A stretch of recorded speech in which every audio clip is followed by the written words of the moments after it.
The recession alarm bells are ringing louder than ever, and if you're relying on Social Security, you need to pay attention right now. Americans have officially hit a breaking point. Consumer debt just smashed through all-time records, spending is collapsing, and the economic warning signs are flashing red everywhere we look. But here's what most people aren't talking about. What does an economic recession actually mean for Social Security beneficiaries? How could a major downturn affect your monthly checks, your cost of living adjustments, and your financial security? Before I break down these critical numbers and what they mean for your benefits, hit that subscribe button right now. We're tracking every economic development that impacts Social Security recipients, and trust me, you don't want to miss what's coming.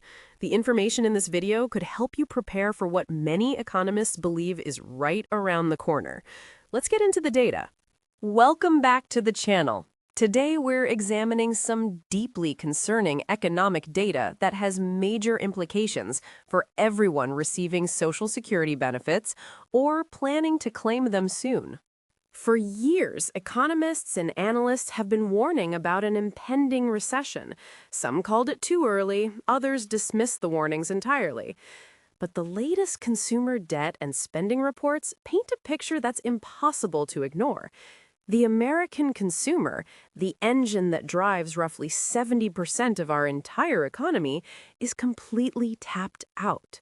We're not just talking about people feeling financially stretched.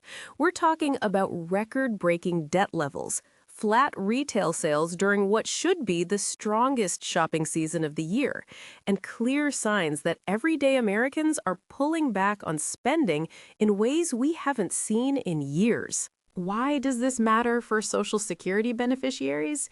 Because economic recessions trigger a chain of events that directly impact benefits, cost of living adjustments, Medicare costs, and the overall financial landscape for retirees and disabled Americans. Understanding what's happening now helps us prepare for what might be coming next. Let's look at the numbers that just came out because they're absolutely staggering. According to the latest data from the fourth quarter of 2025, total consumer debt in the United States increased by $191 billion in just 3 months. That's not annual growth, that's one single quarter. This brings total consumer debt to approximately $18.04 trillion. Let me emphasize something important here. This is not the national debt we're talking about. This isn't government spending or federal deficits. This is the collective debt of everyday Americans. Credit cards, mortgages, auto loans, student loans, personal loans. This is you, me, and the roughly 335 million people in this country. We have never seen consumer debt this high in our nation's history. Never. Breaking this down further, credit card debt specifically increased by $44 billion in the fourth quarter alone, pushing total credit card debt to approximately $1.21 trillion. To put that in perspective, Americans are adding roughly $15 billion per month in credit card debt. That works out to about $500 million every single day being piled onto credit cards. Think about what that represents. People aren't using credit cards because they want to. They're using them because they have to. When wages don't keep up with prices, when savings are depleted, when every paycheck is spoken for before it even arrives, credit cards become the last resort to cover basic expenses. Mortgage debt also increased by $98 billion in the fourth quarter, bringing total mortgage debt to $13.17 trillion. With mortgage rates hovering around 6.5% or higher, more than double what they were just a few years ago when rates were below 3%, homeowners are paying significantly more in interest payments.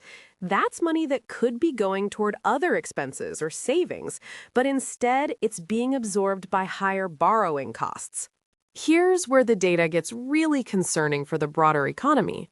Despite all this debt accumulation, retail sales in December came in completely flat compared to November. Economists were expecting a 0.4% increase, modest growth during what's traditionally the strongest retail month of the year. Instead, they got nothing. Zero growth. This is the holiday shopping season we're talking about.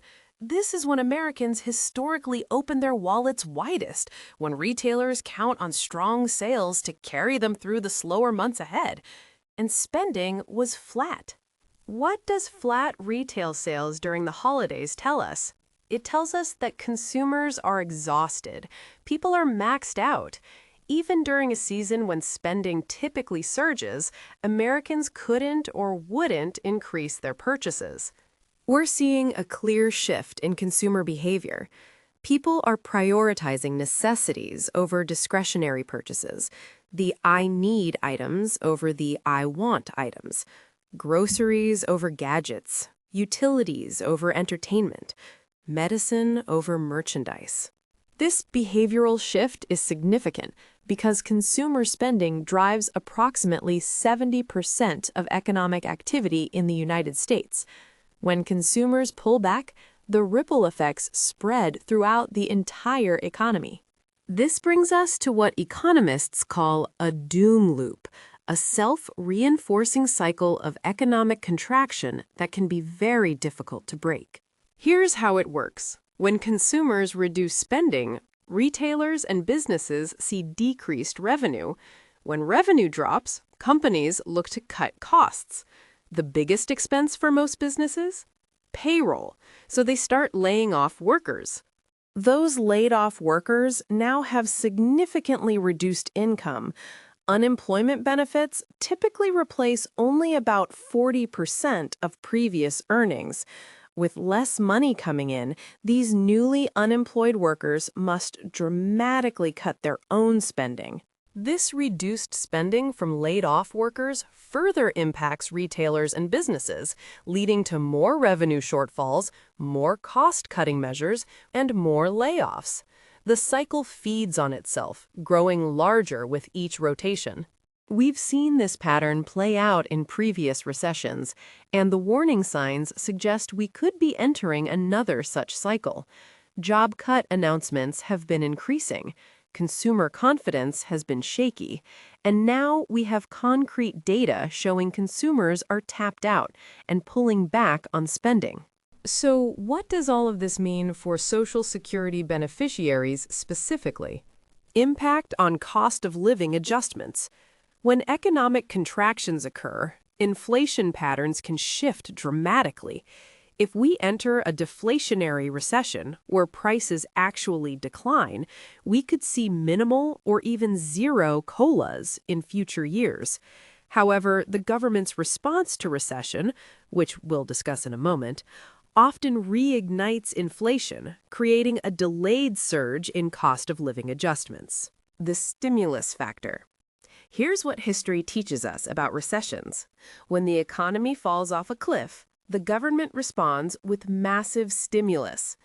During the 2020-2021 period, approximately $6 trillion was created and distributed through various relief programs, representing roughly 20% of the total money supply printed in just 1 year.